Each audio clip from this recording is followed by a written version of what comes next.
आएगा welcome the Pakistani father इंसान reaction में उम्मीद करता हूं आप सब खैरियत से होंगे, जाओगे खुश होंगे, आबाद यार मेरा नाम उजाद है यार भाई सब जो इस टाइम ईरान में भारत के 21 बंदे फंसे हुए थे, भारत ने 2 एयरक्राफ्ट कैरियर अपने दोनों उतार कर बचा ली उन 21 लोगों की जान। ईरान में भाई ईरान से देखो उस दिन भारत ने जहाज कटे हैं भाई, आज देखो अपने बंदों को भी निकाल लिया यार। एक बंदा भी हो तो इंडिया नहीं छोड़ भाई, इंडिया का एक भी नागरिक कहीं फंसा हो तो भारत भाई अगले देश को उड़ा देगा, लेकिन उस नागरिक को कुछ नहीं होने देगा। वॉच करते हैं, कौन ऑन करते हैं 3 2 1 एंड स्टार्ट। आइए बड़ी खबर के साथ करते हैं शुरुआत। खबर ये मिल रही है कि होर्मुज़ जल डमरू मध्य में जो कुछ हुआ उसने पूरी दुनिया को जैसे हिला दिया है, हर किसी को सोचने पर मजबूर कर दिया। दोस्तों, हार्मुज की उफनती लहरों पर जब संकट गहराया तो पूरी दुनिया की नजरें एक बार फिर भारत पर टिक गई। लेकिन फिर वह खबर आई जिसने सबको हैरान कर दिया। एक जहाज जिस पर 24 नहीं बल्कि पूरे 21 भारतीय नागरिक सवार थे, वह अचानक ईरानी कब्जे से मुक्त हो गया। तो ये चीज जब से मैंने कैसे कार्रवाई करा है, लोग सोच ही नहीं पा रहे कि कैसे हो गया। ये मिरेकल है मॉडर्न वॉरफेयर में, और ये पढ़ाया जाना चाहिए कि कैसे ये काम कर गया। हार्मुज की उस काली रात में भारत के मार्कोस कमांडो ने मिशन अंजाम दिया कि नाक के नीचे से उसी के इलाके में घुसकर भारत ने अपनी ताकत का ऐसा लोहा मनवाया कि तेहरान को झुकने पर मजबूर होना पड़ा। एक्सपेक्टेड थी, लेकिन इतनी एक्सपेक्टेड नहीं थी कि पूरी आलमी सतह के ऊपर इस हवाले से बात होगी। अखबार जंग के हवाले से एक रिपोर्ट सामने आई है। This is a very big victory for. अब इसको आलमी सतह के ऊपर अगर देखा जाए तो क्या हम ये समझें राना साहब कि इस बात का इदराक हो चुका? पूरी दुनिया अब सिर्फ एक ही सवाल पूछ रही है, क्या मार्कोस कमांडो चुपचाप आए और अपने लोगों को छुड़ाकर ले गए? कल जो वाकया पेश आया वो आपके नजदीक कितना अहम है? क्योंकि समझने वाले ये भी समझ सकते हैं कि इसमें ईरान इन्वॉल्व हो सकता है, इसकी टाइमिंग बहुत अहम हो सकती है, और जिस इवेंट पे ये हुआ उसकी सिक्योरिटी तो मल्टी लेयर्ड थी। कह सकते हैं कि सिक्योरिटी ब्रीच करना आसान था, तो ये क्यों हो गया, कैसे हो गया? तो भाई ने भारत की ताकत और उसकी कूटनीति के बारे में एक बहुत ही दमदार और प्रभावशाली संदेश पूरी दुनिया को दे दिया है। 21 भारतीय नागरिकों की सुरक्षित वापसी निस्संदेह एक बहुत बड़ी जीत थी, एक ऐसी जीत जिसने देश को राहत की सांस दी, और मार्कोस कमांडो के साये ने इसे और भी दमदार बना दिया।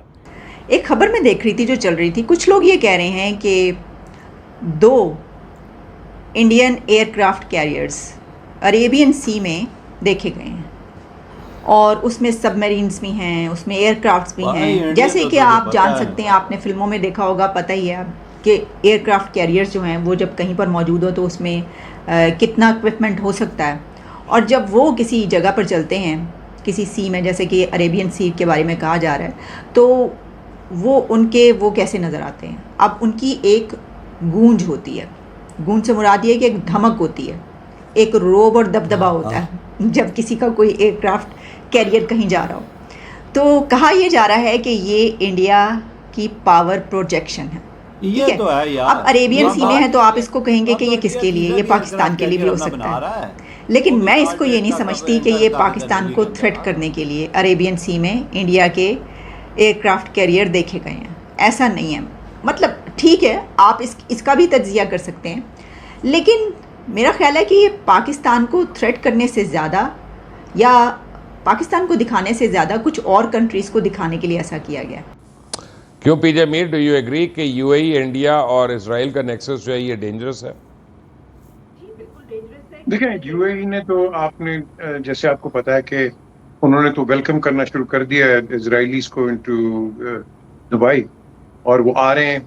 उन पे कुछ सिक्योरिटी मेजर्स भी उन्होंने लिए हैं क्योंकि अटैक ना हो उनके ऊपर। ये चीजें चलती रहेंगी। देखिए, हमें इसकी परवाह नहीं होनी चाहिए सिटिंग इन पाकिस्तान कि यूएई किसके दोस्तियां कर रहा है या इंडिया किससे कर रहा है, क्योंकि मुबशर हमारी जितनी भी जो पॉलिटिक्स होती है, एनालिसिस होती है, वो इंडिया सेंट्रिक है।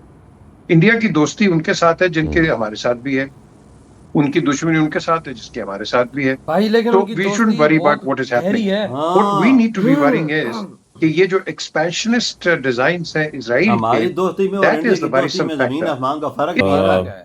हम तो मांगने के लिए इंडिया के जो नेशनल सिक्योरिटी एडवाइजर हैं अजीत डोवल साहब, वो बड़े एक अनप्रेसिडेंटेड ट्रिप में यूएई गए हैं, और उनकी यूएई की जो लीडरशिप है उनसे मुलाकात हुई है। That is very interesting meeting, by the way.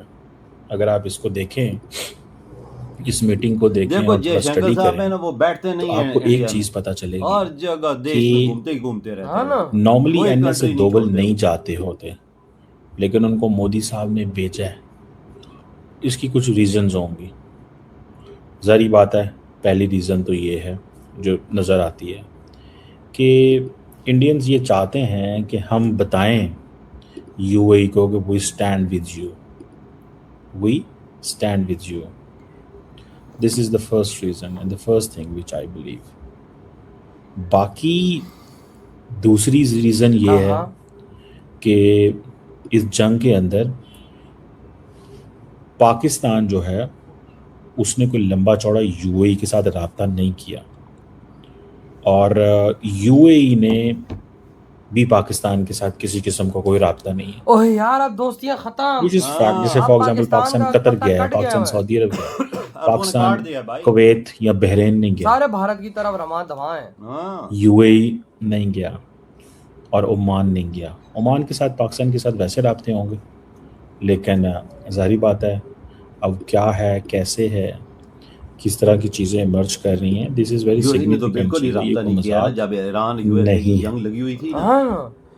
अब इंडिया जाएगा वहाँ पे ये बताने के लिए कि जी ठीक है हम आपके साथ हैं, हम आपको सपोर्ट करते हैं, हम जो ब्रॉडर गल्फ जो रीजन में आउटरीच करना चाहते हैं, वो सऊदी अरब भी गए थे। हाँ ना भाई साहब, उधर भारत बड़ा लेवल से चल रहा है। इधर देखो कोई देश हमें मुंह नहीं लगा रहा और ऊपर से फिर मार्कोस कमांडोज ने देखो किस तरह से ईरान में घुस के ऑपरेशन किया और अपने 21 लोगों की जान बचाई। मेरे भाई वो कैसे घुसे ये अंदाजा लगाना, जैसे अमेरिका जैसा देश नहीं घुस सकता, इंडिया कैसे घुसा और अपने बंदों को ईरान को सीधी चेतावनी दी होगी भारत के मार्कोस कमांडोज ने कि भाई साहब या तो छोड़ दो हमारे बंदों को या तो फिर युद्ध है यार बजा दे। क्योंकि भारत ने इंडिया के भाई सिर्फ एक अभिनंदन पाकिस्तान के पास आया था तो भाई साहब भारत ने उस पर बोल दिया था कि भाई साहब वापस करो नहीं तो अगले 2-3 घंटों के बाद हम युद्ध के लिए आ रहे हैं। तो वो एक बंदा था, अभी तो ये 21 थे।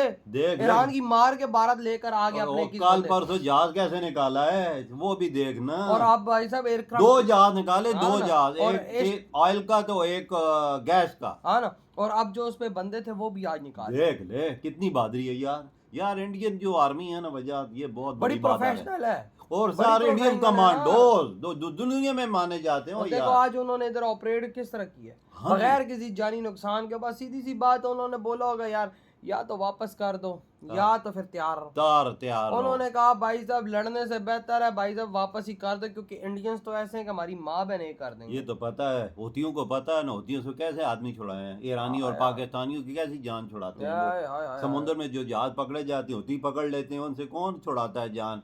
इंडियन कमांडोज ही छुड़ाते हैं ना उनकी, जिनमें पाकिस्तानी भी होते हैं, ईरानी भी होते हैं और कोई एक आध इंडिया भी होता है।